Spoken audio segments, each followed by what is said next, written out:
Analisaremos a partir de agora a resposta desse sistema com polos adicionais. Nesse caso, um sistema de terceira ordem.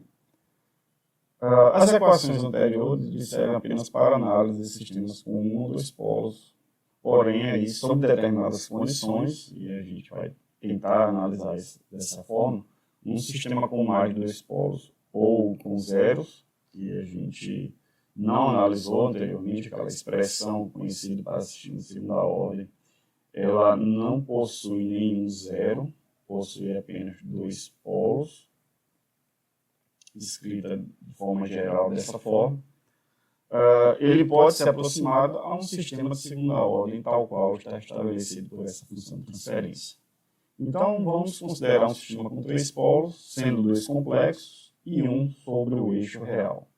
A localização desses polos está nesse valor aqui, por simulação, e o polo no eixo real menos αr.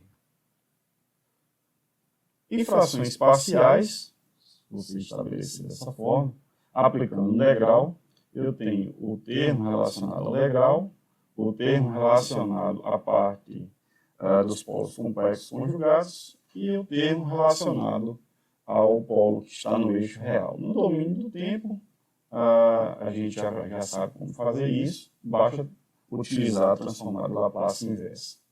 Então, vamos analisar três casos. O primeiro, o polo não dominante, que vai ser o que está localizado no eixo real, ele está mais próximo ao par de polos dominantes de segunda ordem.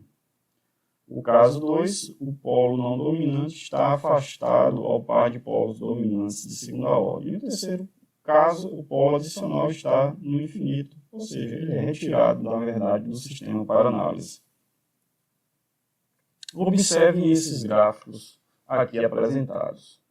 Então, está aqui o caso 1, o caso 2 e o caso 3. Observem bem essa parte aqui relacionado ao sinal anterior e aqui a parte relacionada à exponencial. Observe o primeiro caso, onde eu tenho o polo real muito próximo da parte relacionada ao par de polos complexos, a parte real, que é a parte real é calculada menos que si ômega n. Então, se αr, no caso 2, na verdade, vamos analisar dessa forma. O caso 2, onde eu tenho menos αr, esse polo P3 bem afastado, a exponencial pura ela será atenuada. Observe que a atenuação dela é bem pequena em relação comparando ao caso 1. Ela vai ser muito mais rápida do que a resposta de segunda ordem sobre amortecida ao degrau. Então, esse termo da exponencial, a exponencial pura, ela se reduz a um valor bem significante no tempo.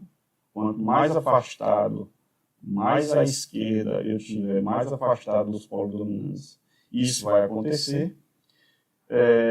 Então, eu tenho aqui, observe também, o primeiro overshoot.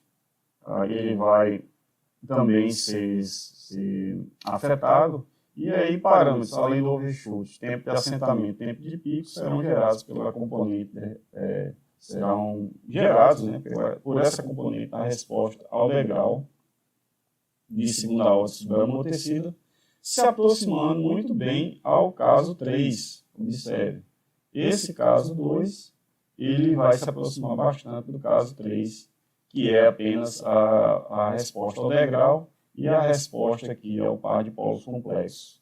Quanto menor essa exponencial, menor o decaimento, maior é a aproximação, então, do caso 3, que é bem próximo da situação do sistema de segunda ordem subamortecida.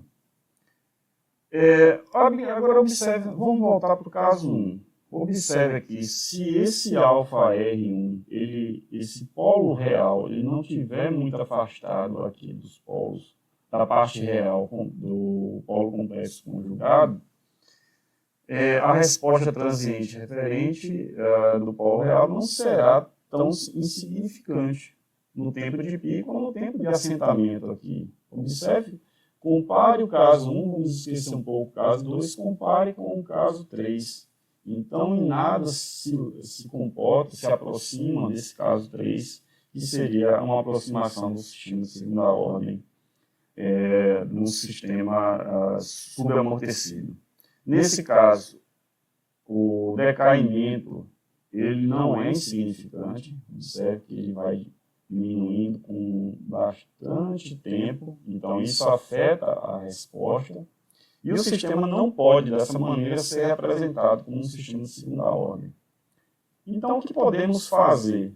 O quão, então, deve ser afastado esse polo adicional? Então, em projetos, se utiliza bastante essa condição, que esse polo, de terceira ordem, ele possa corresponder a 5 constantes de tempo, ou seja, 5 vezes o que se ômega n, para que a gente possa começar a desconsiderar esse decaimento exponencial, e aí o sistema de terceira ordem possa ter uma aproximação, a relação de aproximação com a análise do sistema de segunda ordem. Então, para esse tipo de situação, a gente deve avaliar o projeto por meio de simulação. Por fim, vamos analisar a resposta de sistemas com zeros. Os zeros têm uma resposta, e eles vão afetar o resíduo, ou a amplitude, como que é um sistema que você faça análise lá transformada de Laplace. Além disso, o componente da resposta, porém, não vão afetar a sua natureza, seja ela exponencial, amortecida, senoidal, enfim. Isso será analisado a inclusão agora de um zero no eixo real, de um sistema de segunda ordem, para a gente verificar seu comportamento. Esse zero ele será adicionado no semiplano esquerdo e também no direito, para que a gente possa verificar os possíveis efeitos. Então, vejam, nessa primeira parte, eu tenho a localização aqui em menos 1, mais ou menos J. Essa seria a localização desse polo aqui. Os zeros estariam localizados aqui em menos 3, em menos 5 e em menos 10, um pouco mais afastado dessa região aqui. Então, pode observar que quanto mais afastado dos polos dominantes, se vocês observarem, e essa região aqui, essa curva aqui mais para cá, é o sistema sem zero, o mais próximo, o sistema está em menos 10. Observe que é bem semelhante, apesar de ter ainda um overshoot, uma diferença de overshoot, há uma diferença também do tempo de pico, mas observe que esse resultado aqui, observe que com 0 e menos 3, ele é bem diferente do sistema de segunda ordem sem zeros. Então, quanto mais afastado desses polos dominantes, a resposta se aproxima de um sistema com 2 polos. Então, pode-se também adotar aquela sistemática de pelo menos 5 vezes que esse zero esteja afastado. A gente vai, obviamente, analisar futuramente o projeto de cancelamento de polos e zeros, que a gente chama de compensação, para que a gente possa elaborar um projeto de sistema de controle que possa anular o efeito desses polos e zeros, como a gente tem mostrado até aqui no momento. Essa análise, obviamente, ela pode ser melhor entendida com a demonstração por meio de frações espaciais, mas a gente não vai mostrar aqui. Agora, quando a situação eu tiver lá o mesmo polo localizado aqui menos 1,1 mais ou menos, vou colocar aqui o J, mas 2,828, que era a simulação, entenda que aqui tem a parte positiva e a parte negativa do par de polos complexos. Agora vamos colocar o zero no lado direito. E observe, quando você tem um zero no lado direito, ele não desestabiliza o sistema, não é isso o efeito, porém ele vai ter um sentido que é o seguinte: ele vai começar a resposta para baixo para depois reagir. Isso é um comportamento típico desses sistemas que a gente chama de sistemas de fase não mínima. Então é como se, por exemplo, um avião precisasse aumentar a amplitude.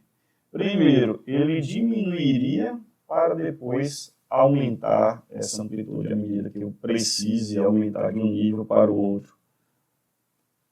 Bem, algumas referências onde vocês poderão encontrar maiores detalhes, exercícios, como estão colocados lá no Classroom da disciplina. Então, tem alguns exercícios que eu faço a indicação e alguns também para a realização da simulação. Até o próximo vídeo, pessoal.